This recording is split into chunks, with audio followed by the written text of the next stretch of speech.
ಶ್ರೀ ಕೃಷ್ಣಾರ್ಪಣಮಸ್ತು ವತಿಯಿಂದ ಎಲ್ಲ ವೀಕ್ಷಕರಿಗೂ 11ನೆಯ ಸಂಚಿಕೆಗೆ ಸ್ವಾಗತ. ಕೃಷ್ಣನು ಸ್ವಲ್ಪ ದೊಡ್ಡವನಾದ ಮೇಲೆ ತಾನೇ ಅಂಗಾತವಾಗಿ ಮುಖ ಮೇಲೆ ಮಾಡಿಕೊಂಡು ಮಲಗಿಕೊಳ್ಳುವುದೊಂದನ್ನೇ ಮಾಡುತ್ತಿರಲಿಲ್ಲ. ಕೃಷ್ಣನ ಮೊದಲ ಹುಟ್ಟುಹಬ್ಬವನ್ನು ನಂದ ಮಹಾರಾಜ, ಯಶೋದೆಯು, ಗೋಪ ಗೋಪಿಯರು, ಬ್ರಾಹ್ಮಣರೆಲ್ಲರೂ ಸೇರಿ ಸಡಗರದಿಂದ ಆಚರಿಸಿದರು. ಅಲ್ಲಿ ಮಂತ್ರಗಳನ್ನು ಕೇಳುತ್ತಾ ಕೃಷ್ಣನು ನಿದ್ರೆ ಮಾಡಿದಂತೆ ಯಶೋದಾ ಮಾತೆಗೆ ಅನಿಸುತ್ತದೆ. ಯಶೋದೆಯು ನಿಶ್ಶಬ್ದವಾಗಿ ಅವನನ್ನು ಹಾಸಿಗೆಯ ಮೇಲೆ ಮಲಗಿಸ್ತಾಳೆ. ಆ ಶುಭ ಸಮಾರಂಭದಲ್ಲಿ ವೃಂದಾವನದ ನಿವಾಸಿಗಳನ್ನು ಬರಮಾಡಿಕೊಳ್ಳುವ ಸಮಯದಲ್ಲಿ ಕೃಷ್ಣನಿಗೆ ಆಹಾರ ಕೊಡುವುದನ್ನು ಮರೆತು ಬಿಡುತ್ತಾಳೆ. ತುಂಬ ಹಸಿವಾಗಿ ಆ ಮಗು ಅಳುತ್ತಿರುವುದು ಕೂಡ ಅಲ್ಲಿನ ಹಲವು ಶಬ್ದಗಳಿಗೆ ಯಶೋದಾ ಮಾತೆಗೂ ಕೂಡ ಆ ಮಗುವಿನ ಕೂಗು ಕೇಳಿಸಲಿಲ್ಲ. ಆದರೆ ಮಗುವಿಗೆ ಹಸಿವಾಗಿದ್ದರಿಂದ ಮಗುವು ಕಾಲಿನಿಂದ ಒದೆಯಲು ಶುರು ಮಾಡುತ್ತೆ. ಆ ಮಗುವನ್ನು ಒಂದು ಕೈಗಾಡಿಯ ಕೆಳಗೆ ಮಲಗಿಸಿರುತ್ತಾರೆ. ಕಾಲುಗಳನ್ನು ಒದೆಯುತ್ತಿರುವಾಗ ಅಕಸ್ಮಾತಾಗಿ ಗಾಡಿಗೆ ತಗುಲಿ ಅದು ಮುರಿದು ಬೀಳುತ್ತೆ. ಕೈಗಾಡಿಯಲ್ಲಿ ಹಲವಾರು ರೀತಿಯ ಹಿತ್ತಾಳೆಯ ಪಾತ್ರೆಗಳು ಮತ್ತು ಲೋಹಗಳ ತಟ್ಟೆಗಳನ್ನು ತುಂಬಿರುತ್ತಾರೆ. ಗಾಡಿಯಿಂದ ಚಕ್ರ ಮುರಿದು ಚೆಲ್ಲಾಪಿಲ್ಲಿಯಾಗಿ ಹೋಗುತ್ತೆ. ತಾಯಿ ಯಶೋದೆ, ಗೋಪಿಯರು, ನಂದ ಮಹಾರಾಜ ಮತ್ತು ಗೋಪಾಲಕರಿಗೆಲ್ಲ ಗಾಡಿಯು ತಾನಾಗಿಯೇ ಹೇಗೆ ಕುಸಿದು ಹೋಯಿತು ಅಂತ ಆಶ್ಚರ್ಯಪಡುತ್ತಾರೆ.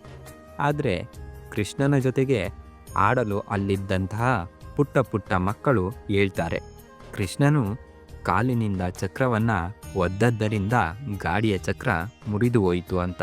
ಇದನ್ನೆಲ್ಲ ನಾವೇ ನಮ್ಮ ಕಣ್ಣಾರೆ ನೋಡಿದ್ವಿ ಅಂತಾರೆ.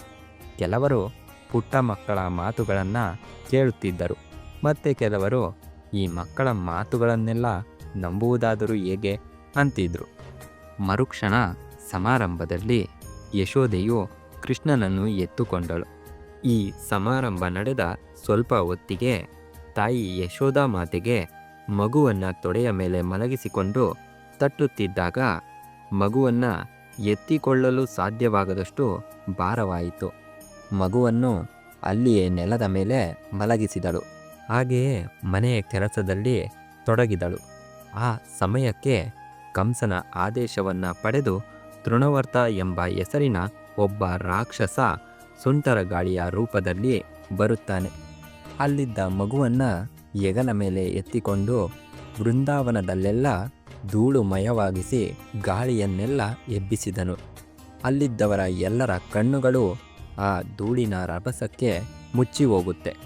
ಇಡೀ ವೃಂದಾವನ ಆ ಸುಂಟರಗಾಳಿಗೆ ಕಗ್ಗತಲೆಯಾಗಿ ಹೋಗುತ್ತೆ. ಇತ್ತ ಮಗುವನ್ನು ಸುಂಟರಗಾಳಿ ಹೊತ್ತುಕೊಂಡು ಹೋದದ್ದು ತಾಯಿ ಯಶೋದೆಗೆ ತಿಳಿಯದೆ ಮಗುವು ಕಾಣದೆ ಹೋಗಿದೆ ಎಂದು ಕಂಗಾಲಾಗಿ ಅಳುತ್ತಿದ್ದಳು. ಅಲ್ಲಿದ್ದ ಗೋಪ ಗೋಪಿಯರಿಗೆ ವಿಷಯ ತಿಳಿದು ಎಲ್ಲರೂ ಮಗುವನ್ನು ಹುಡುಕಲು ಪ್ರಾರಂಭಿಸಿದರು. ಆದರೆ ಆ ಮಗುವನ್ನು ತೃಣವರ್ತನು ಆಕಾಶದಲ್ಲಿ ಬಹು ಎತ್ತರಕ್ಕೆ ತನ್ನ ಹೆಗಲ ಮೇಲೆ ಹೊತ್ತುಕೊಂಡು ಹೋಗಿರುತ್ತಾನೆ. ಆ ಮಗುವು ಇದ್ದಕ್ಕಿದ್ದಂತೆ ಭಾರವಾಯಿತು.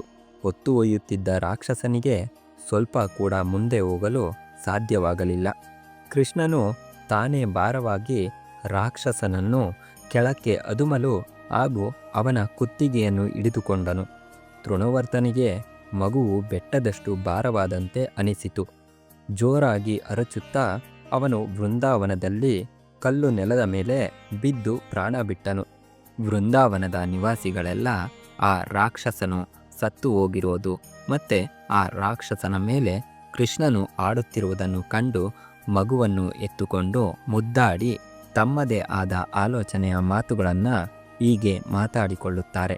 ಕೃಷ್ಣನು ಧರ್ಮಾತ್ಮನು, ಅವನು ಏನೂ ಅರಿಯದ ಮುಗ್ಧ, ಅವನಿಗೆ ಯಾವ ಅಪಾಯವೂ ಆಗುವುದಿಲ್ಲ ಅಂತ ತಮ್ಮ ತಮ್ಮ ಮನೆಗಳಿಗೆ ತಲುಪುತ್ತಾರೆ. ಇವತ್ತಿನ ಸಂಚಿಕೆಯನ್ನು ಆಸ್ವಾದಿಸಿದ ಸರ್ವರಿಗೂ ಶುಭವಾಗಲೆಂದು ಶ್ರೀ ಕೃಷ್ಣಾರ್ಪಣಮಸ್ತು ವತಿಯಿಂದ ಪ್ರಾರ್ಥಿಸುತ್ತಾ ಮುಂದಿನ ಸಂಚಿಕೆಯಲ್ಲಿ ಭೇಟಿಯಾಗೋಣ. ನಮಸ್ಕಾರ.